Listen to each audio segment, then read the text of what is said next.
Hello, Kidney Warriors. James here from Dadvice TV, and this is Dadvice TV Live. And this is a very special Friday evening episode. I hope all of you are having a great time at home and are ready to learn a lot of great information and meet someone new. I have a first time co host here on Dadvice TV tonight. And let me go ahead. I'm going to bring him on so we can get started talking about. We're going to talk about your gut microbiome, CKD, cardiovascular disorders, this connection, things that you can do to help slow down the progression of kidney disease. So please give a big warm welcome and welcome my guest, Dr. Eric Yarnell. Hey, Doc, how you doing? Very well. Thank you so much for having me. Excited to be here. It's kind of like the Tonight Show. I try to do a cool intro. Yeah. So for Oh, all I of our, should have had a joke ready. Oh, what was yeah, I yeah, thinking? yeah. See, you gotta have the joke come running onto the screen. Oh, Hey, so for everyone here, this is their first time seeing you. Can you give us a little bit about your background and your experience? That way they know why you are someone we should listen to and not someone out there pushing what we like to call the woo-woo, all those fake cures out there that just empty our pockets and hurt our kidneys. yes, well, I am a naturopathic physician, a licensed naturopathic physician. I've been practicing, actually, this is my 30th year in practice. And so there are a lot of different people that use that term naturopathic doctor or naturopath. And so there are several schools around well, really the world, but in North America. And so I went to Bastyr University up in Seattle. And so this is a accredited naturopathic medical school. We have a state licensing in 25 states. So I have licenses both in Washington and California. I actually go between both states. So yeah, no, not just going to some weekend seminar or something and claiming a credential, but really, I'm a practicing physician and I teach in this area too because I'm really passionate about kidney health. So I've been teaching this subject at the naturopathic school at Bastyr University for 25 years, as well as my clinical practice. So, and I definitely use, so I guess I should have asked you more about this before, James, too, but I certainly use a lot of, herbs, I use supplements, etc., but it is based on things that we have scientific research on. It's not just some whatever out of the blue, Yep, not a marketing random mix scam of or something. stuff. That's right. Yeah. Yep. And yeah, I'm really, because I run into the same thing of people that have come in to see me and they're, oh, I bought this online, that online. They don't even know what it is. They don't know who made it. They don't know anything about it. I'm just like, this is not good. It probably doesn't work and it's not good for you. Why are you doing this? Let's get you on to things that we know actually are, beneficial and helpful. So yeah, Yep. I do a fair bit of combating the scamming as well. Yep. Excellent. Well, let's go ahead and jump right on in to our topic today. So something new. I'm gonna learn a lot new tonight. So CKM. What is CKM?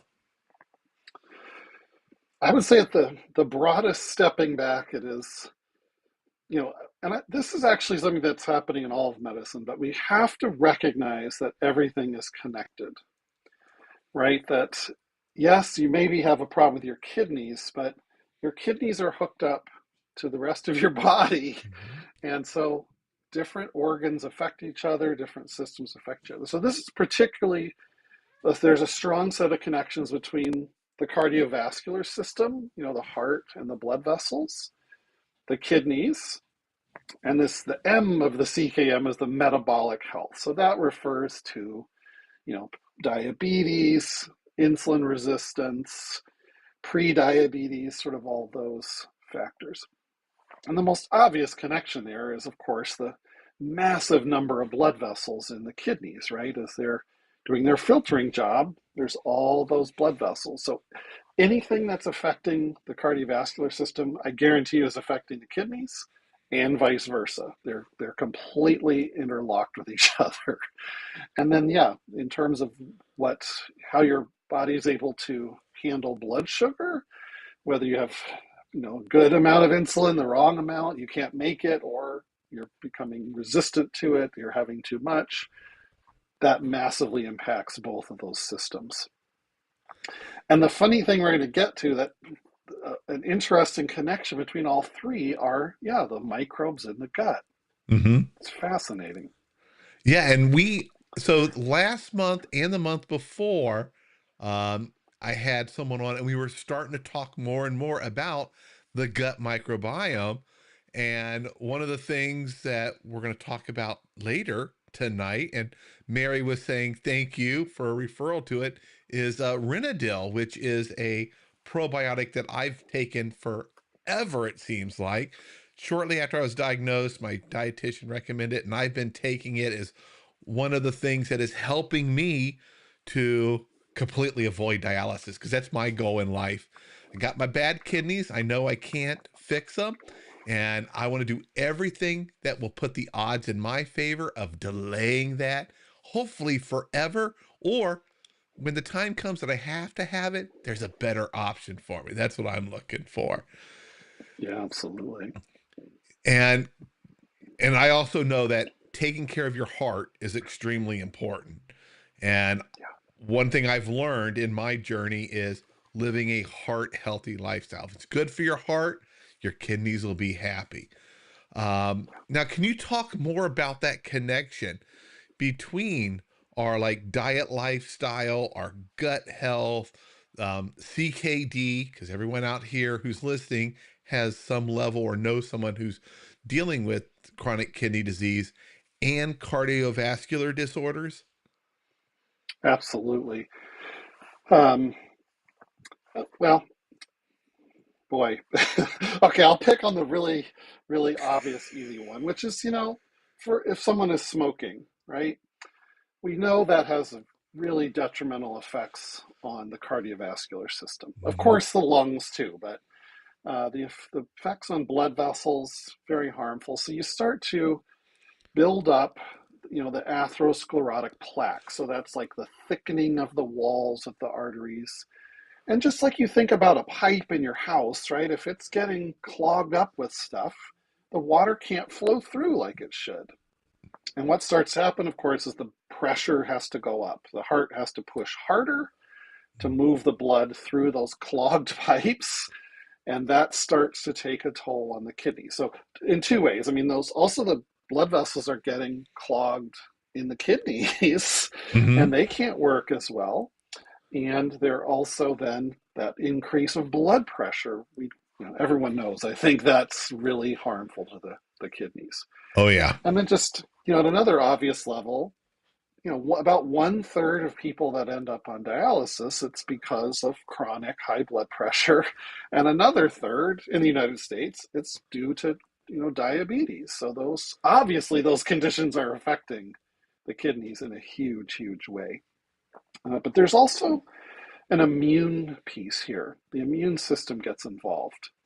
And I don't think that should surprise anyone, right? Our immune systems are paying attention to what's happening all over our bodies. Hmm. Anything that's getting damaged. So the immune system is not just protecting us from infections, right? It's actually constantly trying to repair anything that's out of whack, that's damaged. So as those arteries get blocked, actually our immune system gets activated and it tries to fix it.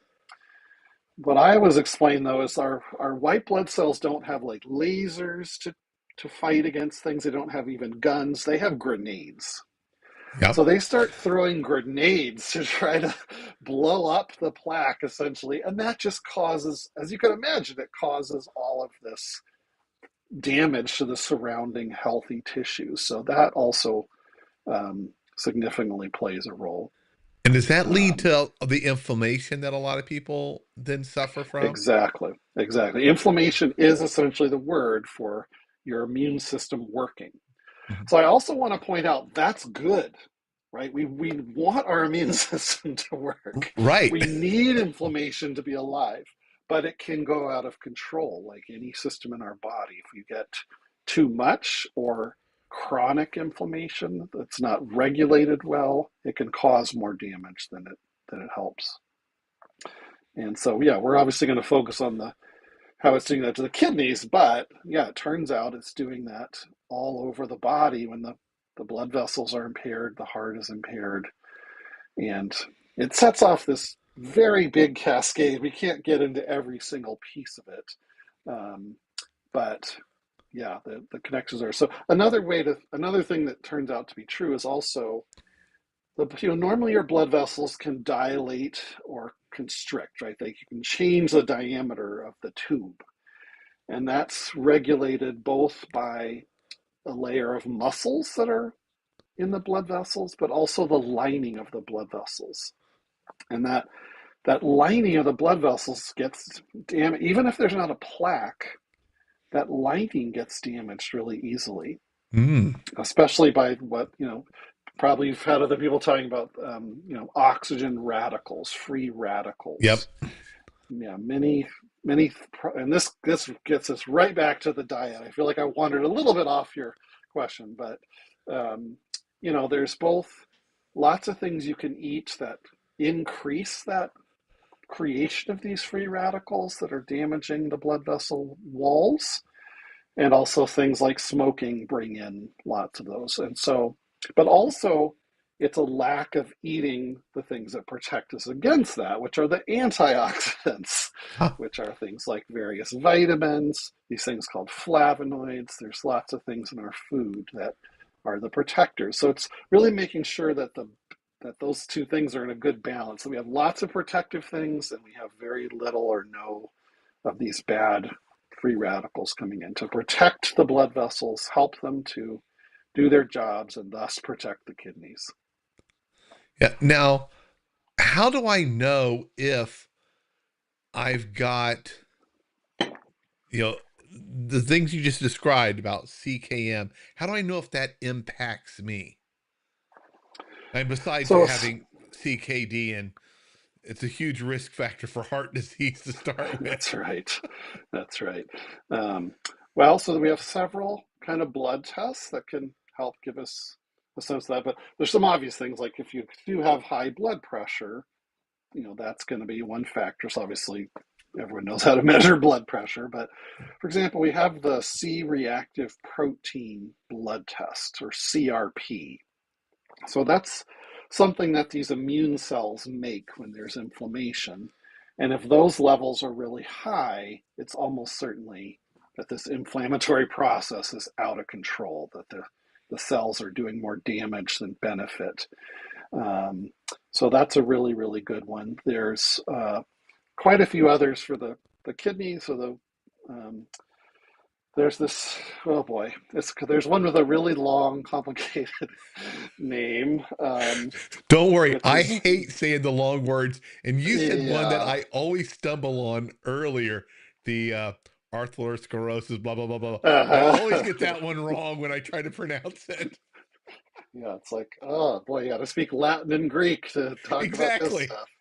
Yeah. So there's one that has this funny name, which is brain natriuretic peptide, or BNP, which seems weird. It sounds like it's for the brain, but so basically when researchers first discovered that, they discovered it in the brain, but it turns out that it's actually mostly a way that the heart and the kidneys talk to each other. So they're trying to figure out what should the blood pressure be, and an important factor there is how much salt is in your blood. So this is something that regulates the amount of water that's in the blood, and that regulates how thick your blood is. It regulates all sorts of things. So anyway, there's a blood test for this BNP that can also tell you if your heart is struggling to pump efficiently. So, and then of course we want to do the workup you would do for someone who might have diabetes, something like obviously their blood sugar, that hemoglobin A1c number that gives us more a Yep. picture of like the 3 months of how things are going. Um, and then I see one of the questions that Michelle asked was about homocysteine. And that's another one that does seem to be a blood vessel damaging molecule that builds up. And when that's high, it absolutely affects those, it stiffens the blood vessels. That's a good point. And that one, we need some specific treatment with some methylated B vitamins. Vitamin B12 and folate in a special form helps bring that one down. Is And I that what also the saw, so yeah, methylated? Is that what the methylated is? Because I've never heard that term used with the B yeah. vitamins. So there's B vitamins when especially these two, so folic acid and vitamin B12. When we get that into our bodies, we actually have to. There's a step our body takes for them to work, which is that they methylate them. That's just fancy doctor speak for they hook another carbon onto them. That's all that is. It's just hooking one atom. That moving this one carbon around turns out to be something our bodies are really, really excited about. It's really Hey, important. Yeah, so we're like, okay, let's do it. But some people don't do that well. They actually either have a genetic mutation or maybe they don't have enough of various factors that are needed to make that. So you can take the vitamins in that form. You can also you can buy those that aren't methylated and they aren't going to be very effective for this. And that's been one critique of the research with mm, homocysteine is they didn't use the right treatment to try to lower it. They used unmethylated vitamins, which we know doesn't work that well. So yeah, let's have a whole nother talk sometime just about that because yeah. Well, let that me is it. tell Because you, it's a I do big know it's one. important when you do take vitamins. Sometimes you gotta, there's certain ones that are good to take, like with vitamin C, to help you in absorbing it. And the B vitamins, when I was first diagnosed, I remember my doctor saying, "Hey, you need several of the Bs." He was like, "You need to take a super B complex."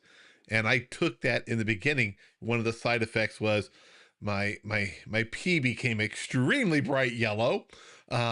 But it was one of the many things that my doctor or my dietitian had me doing back in the beginning, and I remember them talking about, they're not all the same. You just can't go and grab any one of them. You got to get the right kind and take certain things together. Yeah. I also saw one other question I wanted to quick throw in there because it related to that CRP from Yep. Mar, is it? Yep. Not totally From sure Mar. pronunciation.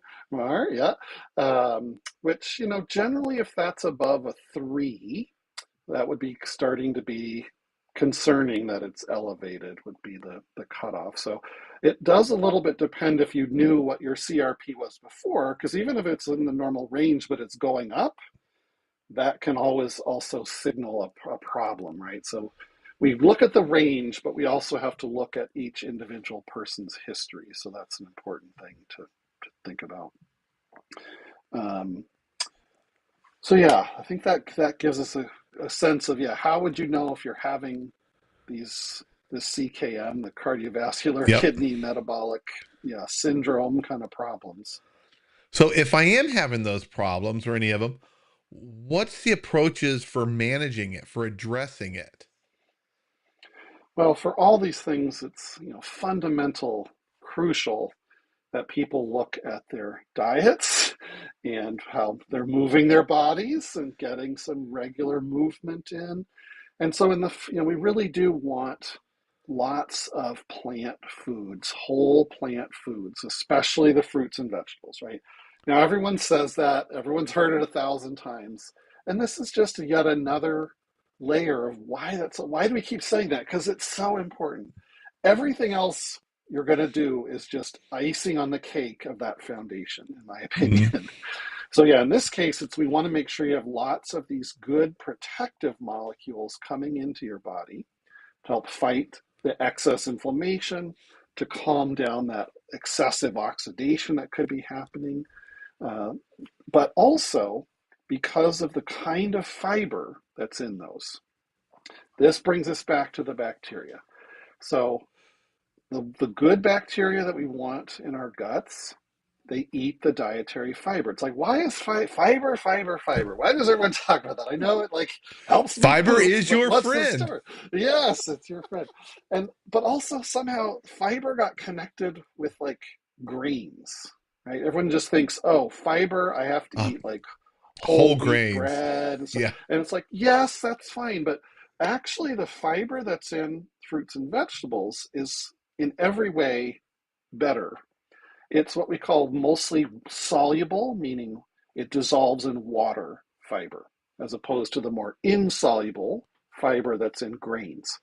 And the things that make it soluble turn out to be things that the good bacteria really like. They eat it much better, and it works way better for us. It does actually help keep you regular more effectively. Hmm. And the key thing here is you have to have water too, because fiber does soak up water. And that could actually backfire and make you more constipated if you have a Yeah. lot of fiber without water, because it sucks up the water in your colon and binds things up. So lots of water with your fruits and veggies. And they have lots of water in them, which is good too. So those are really, really important for this surprising thing. So here's one of the links of that. So it's like, what? Why are we talking about bacteria in our colon when we're talking about the kidneys and the heart and whether you have diabetes or not? Well, I mean, the first thing to say about that is there's as many microbes in our colon as there are cells in our body, right?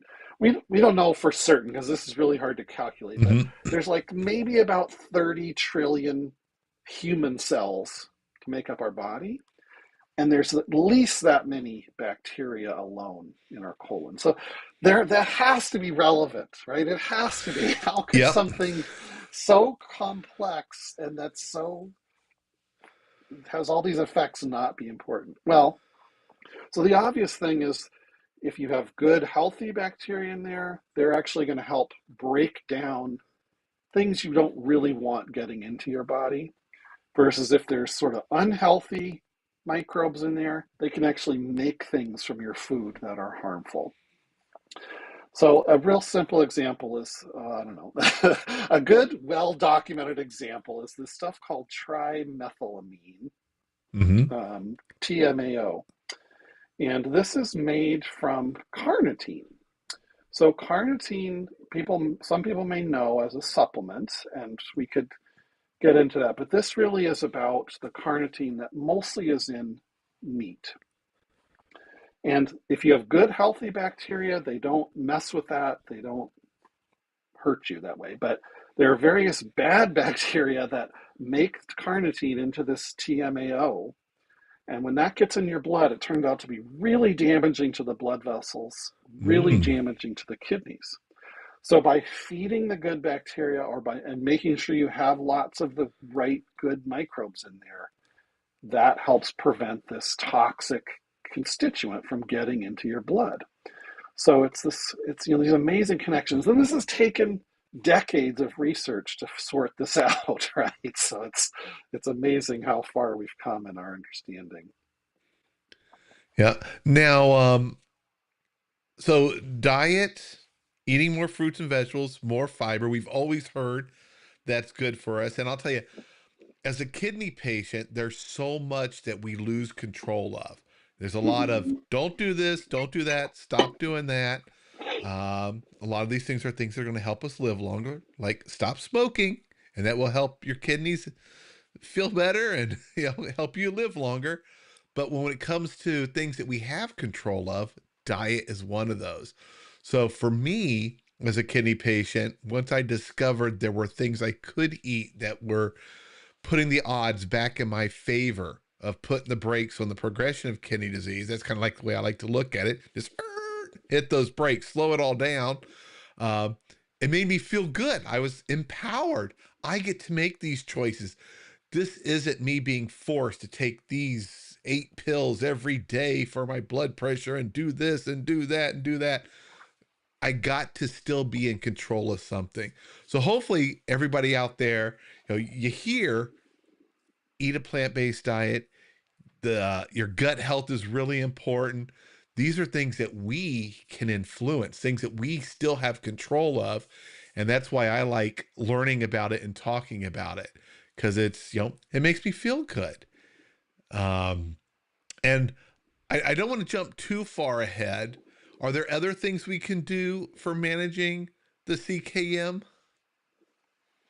Absolutely. And I'm just going to emphasize a little bit more before I go to my other big point, which is, how important exercise is. I mean, I almost hate to call it that, right? That's why I was being careful to say moving your body, because I'm not talking about you have to go to the gym and you have to have a membership. And I am talking about walking to the Kroner grocery store instead of driving there.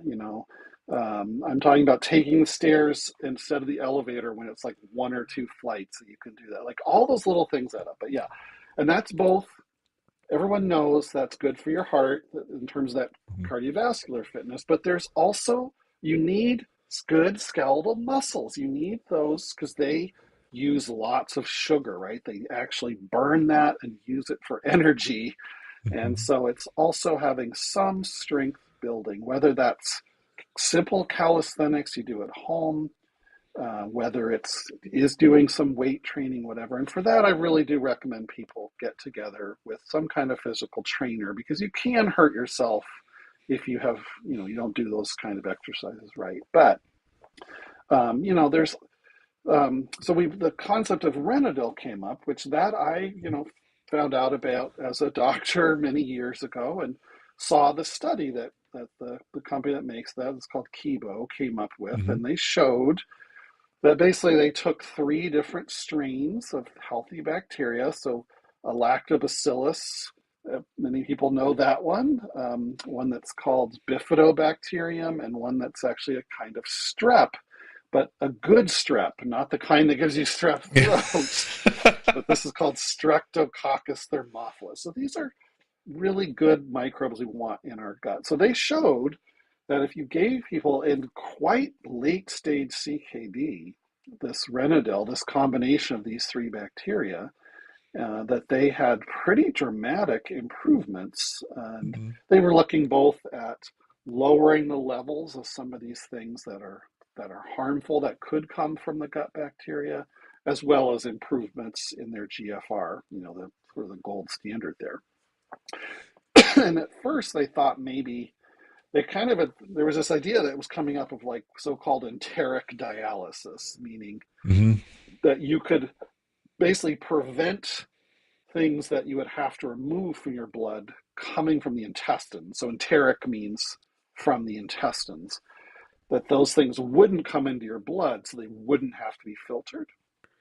But now there's lots of other research done by all kinds of researchers showing that it's not that simple, that it's also because those gut bacteria are talking to your immune system and they're telling it either go crazy and throw your grenades and cause all this trouble, or calm down, it's not so bad. You don't need to go attacking the kidneys and the blood vessels, which is like, why is that happening? It's fascinating. Yeah. And our best guess is because the bacteria don't want the immune system to come after them either. They want to stay Ah, alive. And so they keep it regulated. Like, don't go too far, enough to keep this person alive that's sheltering us, but not so far that it starts to hurt us. yeah. That's pretty amazing. And I think I mentioned at the very beginning, I've been taking Renadyl since shortly after being diagnosed. It's definitely, I got my bottles in the fridge, and every morning I get up, I don't eat breakfast, and that's just my the way I am. I get up. It's always I want to get every ounce of sleep I can. So it's always a rush to get to work. I don't eat breakfast, but I take my two pills. I drink water all day long, lots of it. I try to get as much fiber as possible because I truly, truly believe that's like a magical thing. And I know that's the food for that gut bacteria to help it keep reproducing and doing its job. Um, and when I first learned about Renadyl, I kind of thought of the old video game Pac-Man. It's there's all that bad stuff or the stuff that's not good for us, for our kidneys have to filter our blood, and it's in there eating some of it, and then taking the right out when we go to the bathroom, so that not all of it gets absorbed into the blood, which reduces some of the burden of our kidneys. And then I started learning recently about what you're talking about just now, how it helps with the inflammation and all that, which was amazing for me to learn. And I used to suffer from a lot of inflammation. Um, and they thought it was just all food allergies. So I had to start restricting things. Mm, And I did have an allergy to soy, but I just monitor that and it's okay. But I found it's a part of my strategy for managing my kidney disease. I've seen so much of the research um, that's published out there about it, and I am 100% on board that your gut health is important and it plays a role in your overall health. And if being nice to it, getting the right kind of bacteria, keeping it alive by feeding it fiber, if it's going to help me, I'm on board 100%. boy, and Mar, you asked another really, really great question, but I also want to quickly answer Kathy's question about the calcium citrate. That is totally fine for your arteries. That's no concern there. You can feel safe with that, and that's good for your kidneys for sure. Because you don't want to get kidney stones. That would not be good. But yeah, this is a great question that Mar asked about. If you take these probiotic supplements, do those bacteria then take up residence and keep making copies of themselves? And the answer is absolutely yes, and that is what we're going for. So, but here's the problem. Well, there are all these things okay, we think this is a problem. I'm going to say there's some research that supports this. We need better studies, but there's all these preservatives in our foods, right? And Mm. a bunch of those are things that kill bacteria because we're trying to prevent them growing in our food. Well, unfortunately, those same molecules go into our guts then when we eat them, and they start killing our bacteria. So this is a big dilemma because we don't want our food to be growing bacteria. Like, I'm not saying Hmm.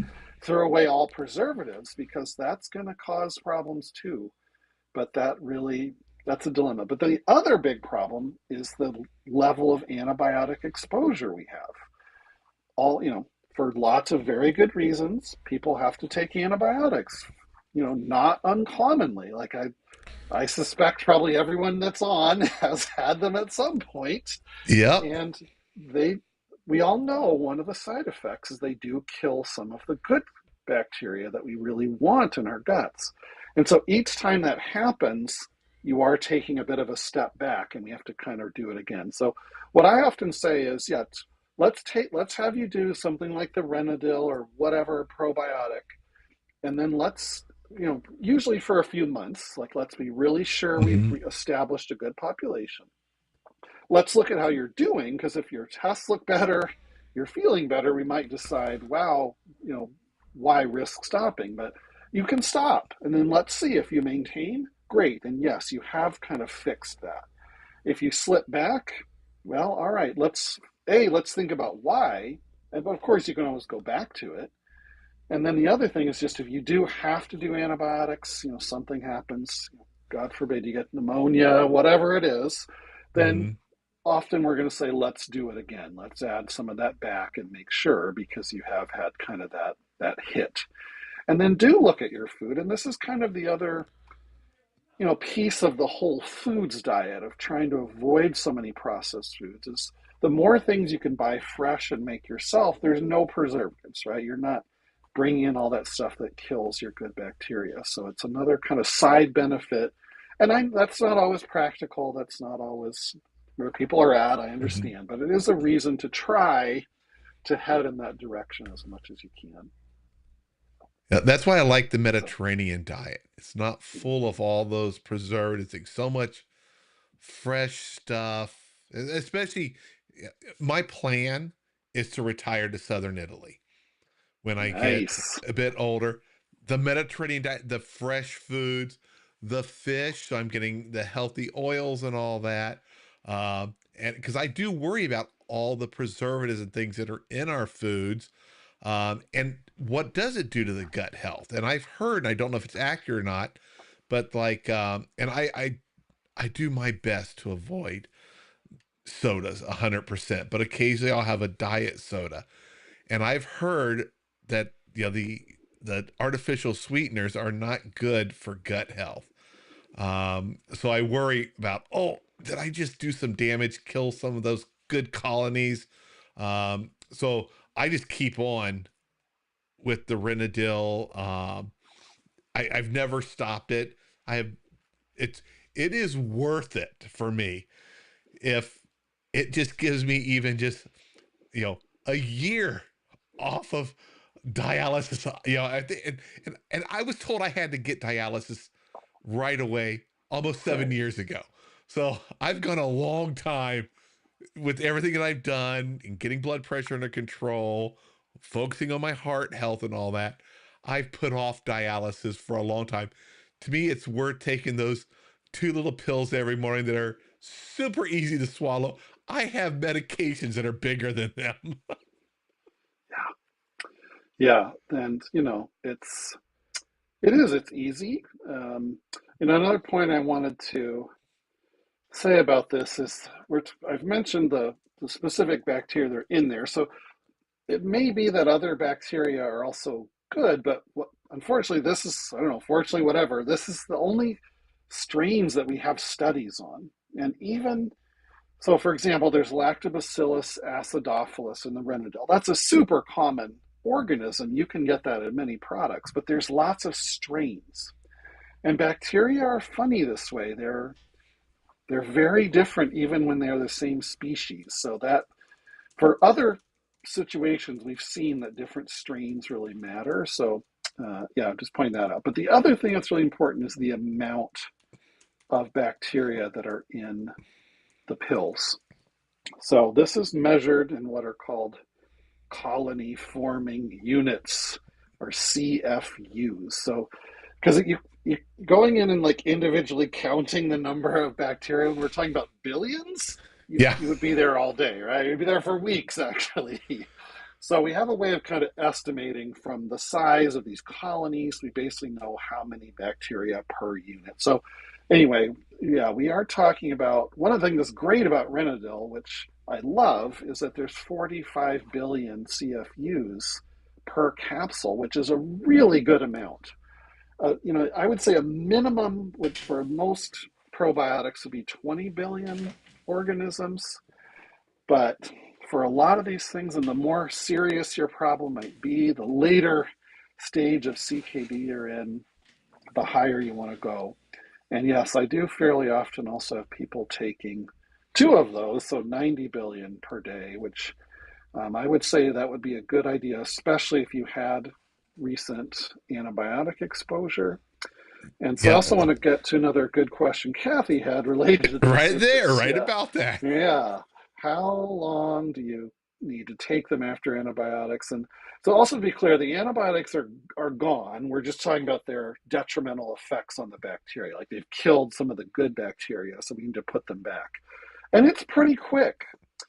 So we know that from studies where people actually get diarrhea from taking antibiotics, that it messes up the gut so Mhm. much that they're having diarrhea. And that can actually get better in just a day or two with probiotics. I mean, it can be very rapid. So you maybe only need to take it for a couple weeks if you've had a recent exposure. But I'll also say we have studies that have looked at if you take an antibiotic, like how long is the detrimental effect? Like, do the bacteria come back on their own? And for most of these studies, so there's a study that was done in Finland, for example. This was actually in kids, so they didn't have kidney problems. They were given antibiotics for reasonable purposes. They had infections, but they measured this certain bacteria in their gut that's very important. And they showed that for as long as 16 months later, so they took the antibiotics, the level of that bacteria went way down. 16 months later, still wasn't back. Like it didn't recover. Yeah. So it's important to do this, and even if you don't have diarrhea or some symptom, that is really good. But in this case, we're more focused on the longer term effects of the good bacteria on the kidney health, which is going to take almost certainly more time than that. And so one other piece of that are something else that the bacteria make that's actually really good for us. So I've talked about they can make stuff that's bad for us, that hurts us, but they also make things we really want. And the area of that that's been the most studied is basically this what are called short chain fatty acids.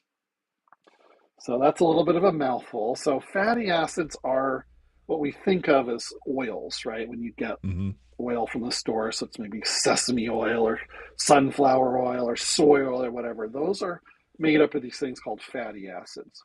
So the bacteria make very short little pieces like that. And the cells that line our guts love that stuff. That is their fuel. That's what they use to make energy predominantly. Not so much glucose, which is sort of the fuel for most cells. And it's because there's this supply of it that the bacteria are making. It's like this, what we call it's a mutually beneficial relationship, right? The bacteria help us and we help them. So the more that those short chain fatty acids are there and that you have good amounts of those, the better. And that's another marker we've seen, that when you take probiotics, Renadyl, other probiotics, we see the levels of those short chain fatty acids improving. So many layers to it and so many reasons. Yep. And when we were talking about, I reached into my fridge and I grabbed one of my bottles of Renadyl just to show people how simple these pills are. And there's how many billion?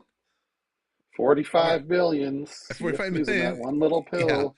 Little tiny Yeah, it's pill. not even a huge pill. Yeah. No, I could probably take this without water. Let's see. Yes, I swallowed it without Please don't water. choke live. I have water just in case. Okay, good. So now I got 3 today. Extra Whoa. power. And yeah, I do actually. I think you mentioned you take those without food in the morning. Correct. I've been Yeah, taking them which so is long, I don't get gas. When I first interesting. got it, I got a little gaseous the first like week or so. I also was taking a lot more fiber, and I know that probably played a little bit of role of it. Because a lot of people always ask, "Are there side effects, James? Did you have any side effects?" That was the only thing I had in the very beginning. Um, and you don't have to take them both together. You could take one in the morning, one in the evening. I just take them both in the morning, drink lots of water. And by the time I get to work, I, I am surrounded by snacks and food at work. Mhm. Um, I'm then eating later throughout the day. And that's been one of the challenges is now that I work up here in Detroit, being surrounded by constant food and snacks. And it's been easy for me to pack on the extra calories. Yeah, I, yeah, I got that's to a work on that tricky by issue. walking more and doing some of the weight training, building more muscle. And actually, you know what's funny? When you mentioned building muscle to burn sugar, to use that up, that's the first time I actually heard that. And that's a great thing for someone like me because I'm always trying to find the easy ways to lose weight. I'm hoping my doctor will somehow get me approved for one of those, injection things and get my insurance to cover it. the, you know, but Yeah, if I can, I've been thinking about exercising more, maybe even going to the gym to build muscle and thinking that it can burn some sugar. Hey, that's another reason to do it. yeah. And a really important point about that is you may not lose weight when you build muscle because muscle is heavier than Yeah. fat.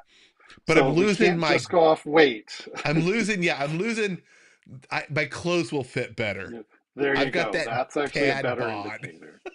Yeah, yeah. So that's an important thing to remember. But oh, anyway, so I asked about the timing just because actually, surprisingly, the bacteria do better when you take it with food. Now, everyone thought that wouldn't be true because they're like, oh, when you eat, you make more stomach acid, it's going to kill the Yeah. bacteria. But they've studied this many times, and over, it shows more of them establish in the colon if you take them with food. So we think they're clinging on to the food or that there's food for them in the food, and that helps them to make it through their digestive tract journey. Who knows? But so it's not like a make or break thing, but just for the general audience, if you're going to start, most of the time I'd recommend you take it with food. And Denise, you raised a really good point I wanted to bring up too about You can do this with food. So fermented foods have these bacteria in them. That's how we know about these bacteria, right? So absolutely, yogurts, kefir, if you've heard of that, that's just like fermented liquid yogurt, basically. So it could be made from cow milk, it could be made from sheep milk, it could be made from plant milks, you know. So those are a great thing to also have. And that we know, like every culture has a fermented food they eat all the time, except America. Like we lost that. So yeah, so a lot of people have yogurt. That's really good. Make sure the label says it's live culture, right? That means there's actual bacteria because sometimes they would make it and then kill the bacteria, and that doesn't do nearly what you want. So that's a really important one. Yeah. Now, Susan just asked a really good question, and I don't know if you'll know the answer to this. She's new. She was just on 2 days ago. Hey, welcome back, Susan. Great to have you here. Is there anyone with CKD who should not take Renadyl? And I'm not trying to turn this into a Renadyl commercial, everybody, but you guys know it's Yeah, one of the things it's I coming. take, and whatever is working for me, that's what I'm here to share for you guys. I mean, yeah, so Renadyl, and again, kind of probiotics in general, fermented foods, this whole category is really we're talking about. They're really, really safe. That is a great thing about them. So there's no obvious exact answer. So I would say the one thing is if you are very immune suppressed, so if you've had a kidney transplant, or if you have to take some of the immunosuppressive medications for some of the autoimmune kidney diseases, so whether that's steroids or maybe azathioprine, some of these kind of drugs, then that there's a little bit more risk because you are putting a live bacterium into your system. So, but I also use these a lot in people with transplants because the same thing has been clear. Like their bacteria has been really messed up, Mm-hmm. partly because of all the antibiotics they've had to do to go through the transplant. Again, totally reasonably, that's not a bad thing. It's just we're kind of fixing it. So we're just, in that case, I don't tend to use them as forever. Like I definitely like, let's do a shorter course, but that'd be the one time I would be a little bit more cautious before rushing in. Yeah. And yeah. Yeah. Now here's another question. Now this looks like a prank name. He just got creative in his name. This is not a prank. Yeah. Hugh has been here before, but Hugh Uh-huh. wants to know, is there any relation between your your blood urea nitrogen, and gut bacteria? Potentially. So yeah, so whatever medical speak, we usually say BUN, but I know what you're talking about. Yeah. When you hear a doctor talk about it, that's usually what you'll hear. Um, that obviously that's very directly related to protein intake. And so that is something that's going to be modified by the gut bacteria because they do eat some of the protein too. They don't only eat the fiber. But I haven't really seen too specific of a study on that. So I don't have a great answer. I don't Yeah. know for sure. Now we are getting close to the top of the hour, and questions are starting to come on in. Yes, they Um, are. And great Susan, questions, by the way. Thank you, everyone. yeah, and Susan just asked, would non-fat plain Greek yogurt be contra, con, is it Contraindicated. Yeah. No. Yeah. contraindicated So with yeah, be Renadyl? totally fine. No, that's great. That's great. Because you're getting even more of, and probably different bacteria in the yogurt than what's in the Renadyl. So and yeah, again, I really think if you're going to take a probiotic pill, you should also be thinking about fermented foods. And it's not just fermented dairy products. So maybe if you have trouble with dairy, or of course, there's the issue of there's a pretty large amount of phosphorus in cow milk. So you might want to think about a plant milk one, like, there's soy yogurt and cashew yogurt and oat yogurt and all the different kinds, but there's also fermented vegetables. Yeah, And we got so in sauerkraut that's right. And then in and Korean culture, there's kimchi. There's actually kimchi. hundreds of kinds of kimchi. It's not all spicy, by the way. If you don't like spicy, there's non-spicy kimchi. And there's all kinds of live culture pickles too. So it's really crucial, again, for any of those things, the label needs to say live bacteria or live culture. Otherwise, it may have been fermented, but then the bacteria are gone, and that's not what we're going for here. So not all pickles have live bacteria. It's only certain ones. But you can also get like pickled carrots that have live bacteria in them. So there's lots of ways to do this with your food, and that's the thing you should do regularly, kind of forever. Again, we could get into individual issues if someone's on immunosuppressive medications or something, but Yep. because that is something that we've clearly adapted to over history, and that we see that culturally being important. Awesome. Now, have you seen any questions that I haven't mentioned or that you haven't addressed yet that you wanted to address as we approach the top of the hour? And while you're looking, I'll give you a few moments.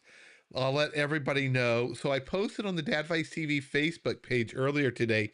Renadyl is running a flash sale for new orders starting today, which is, in case you're not watching this live, the 14th of May, or March, 14th of March. I wish it was maybe closer to summer. And it only Yeah. runs for 72 hours. They don't do sales very often. So if you're interested, take advantage of that. The code that you need is on the Dadvice TV Facebook page. I pinned it to the top.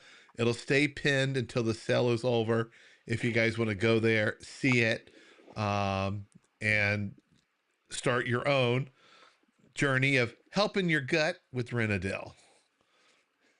Okay, so I have one question again from Hugh, which was what's my opinion about meat slash low carb diets while doing dialysis or anything? So this is a really important question. It gets to kind of why I was saying the opposite of more the plant-based diet, which is one of the problems with those low carb diets is not enough fiber. That it turns out Mm-hmm. you actually can really throw your gut bacteria out of balance.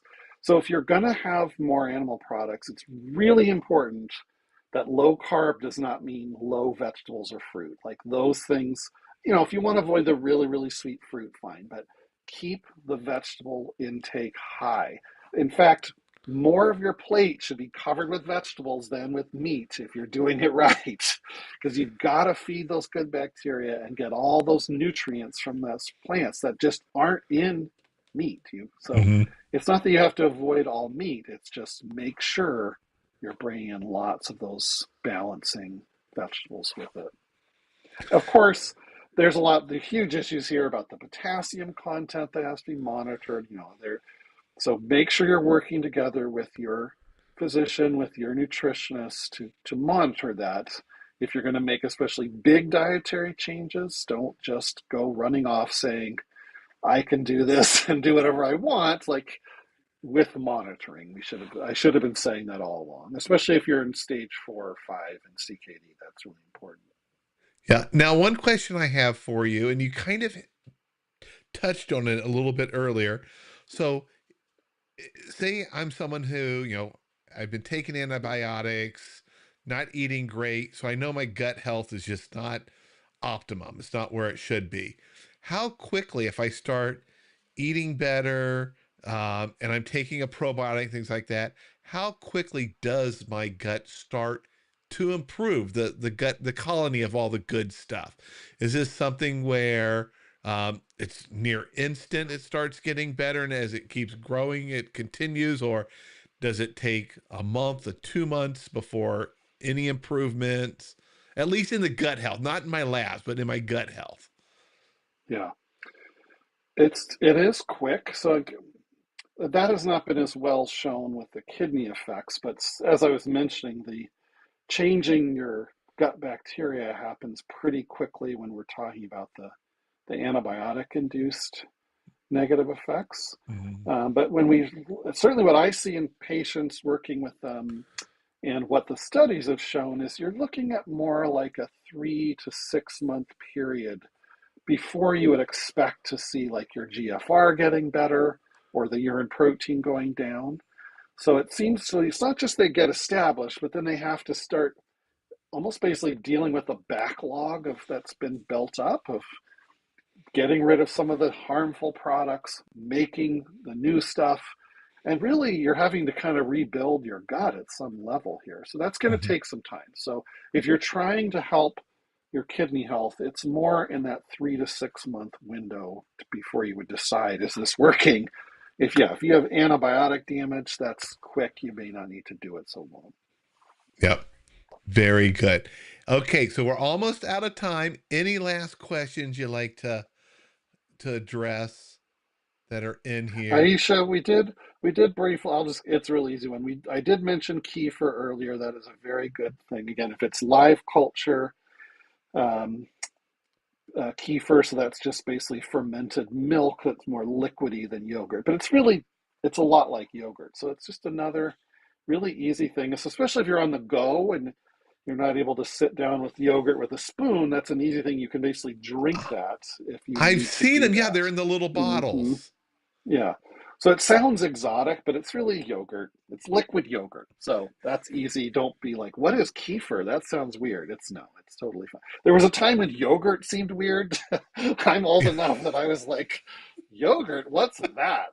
I didn't even know how to pronounce it. And now everyone knows what yogurt is and it's totally normal, right? So, Yeah. yeah. But yeah, I think we answered. I mean, there were some questions that were so hyper specific. I'm a little bit skipping over those things, but I think those are the Yeah. Now there were a couple really questions about relevant ones. low CO2. Oh I yeah, I there saw wasn't much there, and I love his name, Thingamajig. Awesome handle. that. Love that. Yes. Um, So yeah, because there was a question before that about high yeah. CO2. Denise. Denise. Yeah, so high CO2, that's I haven't run into that. That's unusual, but that's a sign that you actually have not enough acid or you have too much base. So low CO2 we see all the time with CKD. That's a sign that you have too much acid. So Hmm. a lot of the things your kidneys are filtering out of your blood are acids. And that then basically the carbon dioxide acts as a base to counter that, so it gets used up. So yeah, low CO2 is definitely something that needs to be addressed. That's a sign of some potential maybe worsening of the kidney situation. Um, so that's really important. But yeah, high CO2, that's much less common. That could mean something else is going on to have actually not enough acid in your blood. So still definitely talk to your doctor if you have any tests like that, especially if it's consistently too low or too high. Awesome. All right. Well, that pretty much brings us to the end of our broadcast tonight. Thank you so much for sharing all this My information. pleasure. And I'm going to continue to be focusing everybody um, on diving a lot more into this gut health for the rest of the year. This is our third conversation this year so far, 3 months in, talking about the importance of gut health. And I know we mentioned it earlier, but there is a sale going on with Renadyl. If you go to the Dadvice TV Facebook page, you'll see the codes that they're doing right now for 72 hours. It started today. Um, and I want to thank you so much for being here, Doc. It's been Thanks for great. having me. I learned quite a bit, which is always Excellent. fantastic. And I hope everyone out there learned lots of stuff. This is the last scheduled broadcast for this month, but I'll be back again next month with lots of more episodes. You can find out the next one coming up always by either subscribing here on YouTube or following me on Facebook. All right. Thanks again for being here, and I'll see all of you in the next video. Bye, everyone.